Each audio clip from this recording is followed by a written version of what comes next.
Bom dia, meus queridos, tudo bem? Eu queria propor uma reflexão para vocês essa semana. Vocês já perceberam como a gente está tão acostumado com o formato dos vídeos, seja um filme de Hollywood, seja uma série, seja um telejornal, seja um vídeo que a gente recebe no WhatsApp, que a nossa imaginação ela ficou preguiçosa. A gente hoje em dia, quando vai começar a ler alguma coisa, às vezes a gente acha chato, a gente é igual um músculo atrofiado, a gente não quer fazer com que a nossa imaginação vá lá e transforme aquelas palavras que a gente está lendo em uma cena na nossa cabeça. Mas a nossa imaginação ela é uma coisa muito poderosa, ela às vezes faz com que, por exemplo, eu gosto muito de ler livros de ficção científica. E às vezes o que eu imagino na minha cabeça, né? Às vezes tem um livro que vira filme, e eu leio o livro e depois vou ver o filme, e às vezes eu percebo que o que eu tinha imaginado na minha cabeça enquanto eu estava lendo o livro é muito mais rico do que o filme.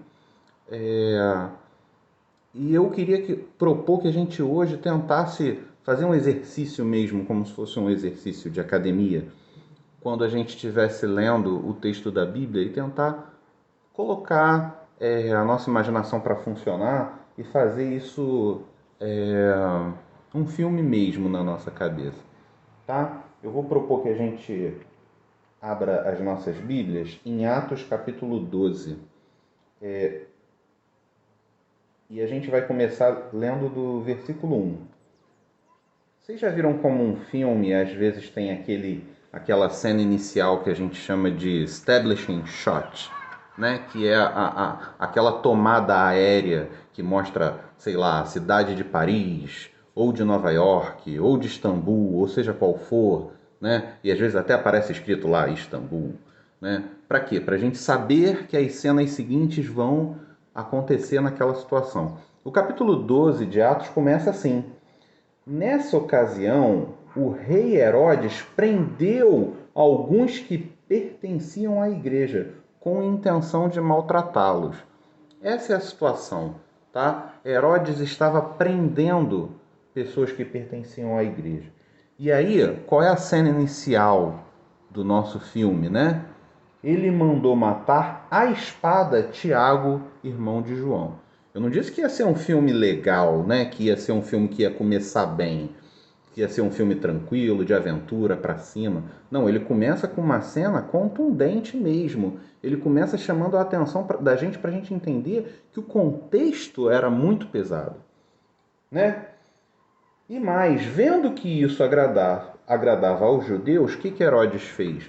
Ele prosseguiu, prendendo também Pedro durante a festa dos pães sem fermento. Tendo-o prendido, lançou-o no cárcere, né? Jogou ele na prisão, entregando para ser guardado por quatro escoltas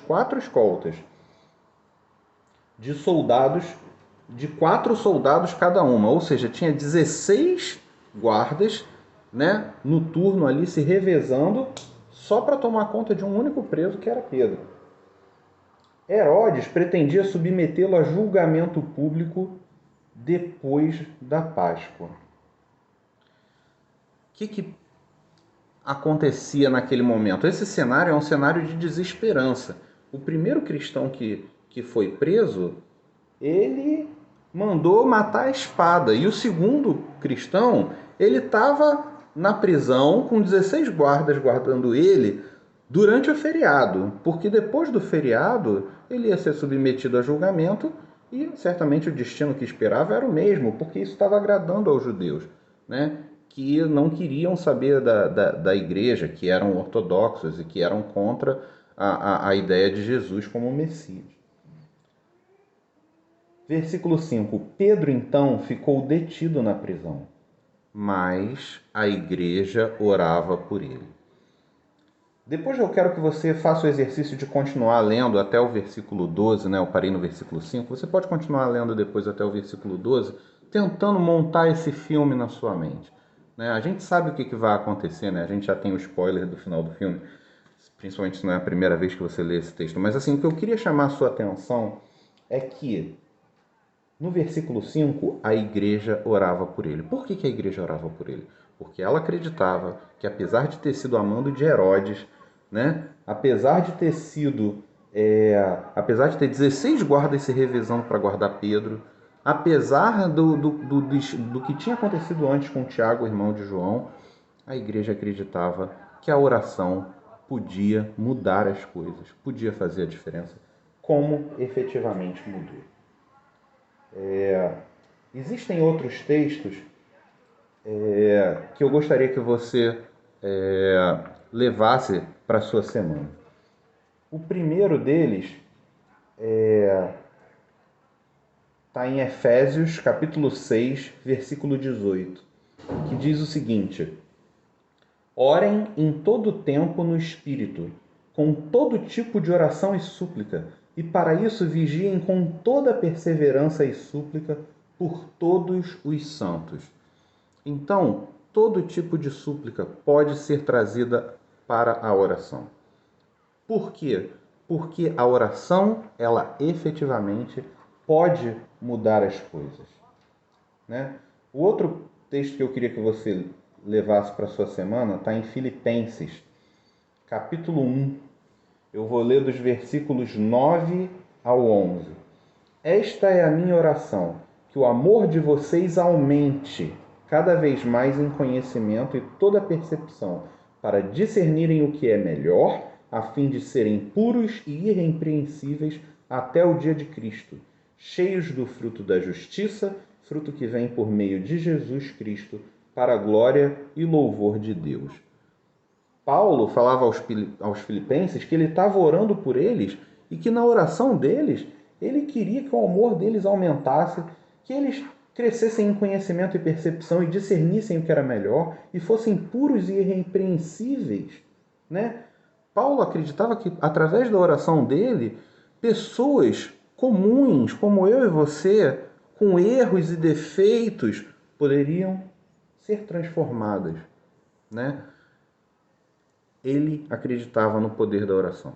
Eu peço que você leve isso para a sua semana, que as suas orações essa semana sejam orações de quem realmente acredita que a oração pode mudar as coisas. Não porque a gente está orando e a gente pode mudar, mas porque o Deus que está ouvindo pode mudar. E Ele realmente escuta, né? A oração não é uma reza, a oração não é uma repetição, a oração não é um tomara, um quem dera. A oração é a gente falando com Deus que pode todas as coisas e que está disposto a escutar a gente, né? Deus, assim, Deus não para o que Ele está fazendo porque Deus é onipresente, onipotente, onisciente, Ele pode fazer tudo ao mesmo tempo.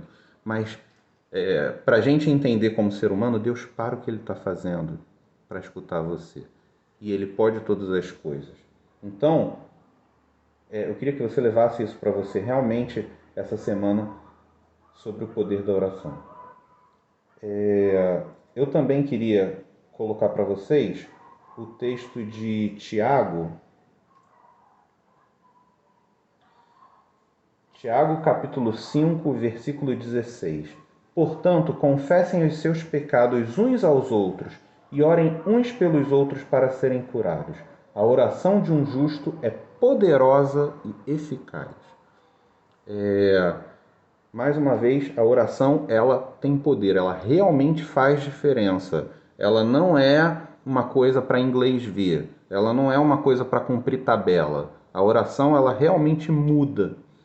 E eu queria que você levasse para essa semana o compromisso de orar uns pelos outros, tá? Se a sua célula não fosse reunir, mesmo que virtualmente essa semana, liga para alguém, manda uma mensagem e se disponha pelo menos com uma pessoa que seja com quem você tenha mais intimidade a estar orando um pelo outro, tá? E levar isso para essa semana. Eu quero que você, se eu puder resumir, o que eu queria que você levasse para essa semana era acreditar no poder da oração. Não faça aquela oração repetitiva, não faça aquela oração de quem está dando entrevista de jogador de futebol depois do jogo, que está fazendo uma coisa ali, muitas vezes, só porque tem que fazer, mas não acredita muito naquilo que ele está fazendo. Não, a oração faz diferença.